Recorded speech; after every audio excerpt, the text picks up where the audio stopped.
Mohon nasihatnya Ustaz, bagaimana caranya agar tetap tidak ketinggalan amal soleh di awal bulan Dzulhijjah ini karena kondisi lagi haid. Bagi para akhwat ya, para akhwat, begini, segala yang Allah tetapkan berupa fitrah dalam kehidupan itu mesti disyukuri. Di antara fitrah yang melekat dalam kehidupan tadi ada yang terkait dengan fisik, akal dan roh.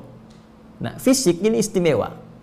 Ya, karena fisik ini menjadi sebuah tampilan yang menampilkan ragam perbedaan. Ya, di antara yang paling mencolok adalah perbedaan para laki-laki dan perempuan.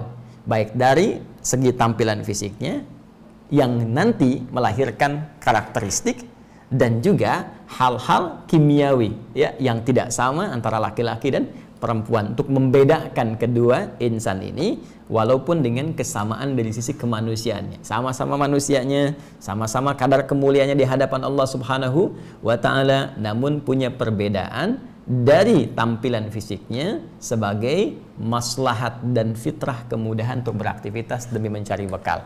Baik, salah satu yang diberikan kepada perempuan dan menjadi khas yang tidak dimiliki laki-laki. Jadi nanti ada yang milik laki-laki, perempuan tidak. Ada yang sebaliknya, milik perempuan, laki-laki tidak. Yang jadi milik perempuan, laki-laki tidak, diantaranya adalah ada satu siklus haid. Ya, dan ini sangat bermanfaat untuk perempuan karena nanti sel-sel telur ya dari ovum yang tidak dibuahi ini ya ini kan nanti menjadi darah kotor yang mesti keluar. Kalau bertahan dalam fisik manusia, dalam fisik perempuan itu bisa membawa penyakit ya yang belum keluar aja kan sudah terasa itu ya, terasa gelisah, terus nggak enak, emosi nggak stabil. Nah, itu belum keluar aja sudah begitu ya, karena itu harus keluar. Begitu dia keluar nanti stabil lagi. Nah, itulah fitrahnya, itulah keindahannya. Dan dalam keadaan itu pun itu masya Allah rukhsahnya tinggi, keringanannya tinggi, diberikan oleh Allah padanannya. Kamu jangan dulu ibadah nih ya, karena satu, ini darah kotor masih keluar. Kotor itu najis secara fisik kan? Yang kedua, tinjauan keduanya secara mentalitas nggak bagus ibadah dalam keadaan demikian ya. Ibadah sedang nggak stabil emosinya ya kan? Ibadah sedang dalam keadaan yang tidak seperti normalnya dari segi perasaan, dari segi ketenangan hati, terus dari segi fisik tiba-tiba sedang ibadah keluar darah kan nggak enak kan kondisi begitu. Makanya dikasih rukhsah, kasih keringanan supaya nanti ibadah yang ditunaikan sempurna sampai selesai masa haid itu. Tapi yang membahagiakan adalah amalan-amalan rutin yang biasa dikerjakan saat suci itu dituliskan, dihitung. Karena itu sering saya katakan, berbahagialah muslimah yang saat dalam keadaan sucinya dia membiasakan untuk memperbanyak amal soleh, baik dari segi kuantitas pun demikian meningkatkan kualitas. Dia rajin sholat sunnah, dia rajin puasa sunnah, dia rajin baca Al-Quran.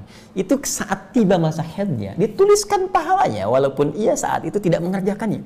Bukan cuma yang fardu. Dalilnya jelas dari sahabat Abu Hurairah radhiyallahu taala anhu, bersumber dari Nabi sallallahu alaihi wasallam. Idza maridul abdu aw safar kutiba lahu mithla ma kana alaihi muqiman sahiha. Jika seorang hamba tengah sakit atau semisal seperti orang sakit ya kondisinya, atau bahkan dalam keadaan safar yang menjadikan dia sulit mengerjakan rutinitas amalnya seperti yang sebelumnya dalam keadaan sehat atau mukim, maka walaupun tidak mengerjakannya tetap dituliskan pahalanya sempurna seperti saat ia mengerjakannya. Anda safar sekarang, karena safar kemudian terjadi jamak qasar, zuhur asar di jamak dari 4 bahkan dikosor jadi 2. Terus salat sunnah nggak dikerjakan, tapi sebelum safar punya kebiasaan sempurna, bahkan ke masjid, bahkan sunnah dikerjakan. Itu saat Anda kosor pun dituliskan pahala salat sunnahnya, dituliskan pahala sempurnanya, dituliskan kalaupun nggak di masjid pahala di masjidnya karena kebiasaannya. Pun demikian orang sakit dan orang yang diasumsikan seperti sakit, seperti orang yang haid tadi ya. Nah, itu masuk dalam kategori ini. Jadi kalau perempuan-perempuan dalam keadaan suci banyak ibadah, saat haidnya dituliskan pahalanya.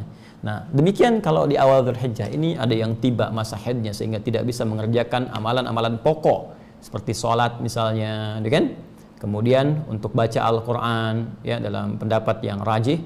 Kemudian juga amalan-amalan yang sifatnya tak mungkin dilakukan secara khusus seperti puasa misalnya, karena ikut dia. Ada ikhtilaf di puasa, tapi saya menguatkan pendapat yang tidak puasa ya saat dalam kondisi haid ini. Jadi dia tidak puasa, tidak sholat, tidak baca Al-Quran. Nah, peluang ini bisa dimanfaatkan untuk mengerjakan amalan lain. Kan tidak terhalang untuk berzikir, ya, mengingat Allah dengan istighfar, minta ampun sama Allah, belajar dari tafsir, belajar tajwid, ya kan? Yang diniatkan untuk pelajarannya, belajar baca hadis, belajar sirah, ya, pahala yang tadi udah dapat tambah dengan yang ini, ya. Dan tidak menghalangi untuk meniatkan kurban, beli hewan kurban untuk diniatkan kalau memang ada peluang untuk itu. Wallahu taala alam bissawab. Coba kita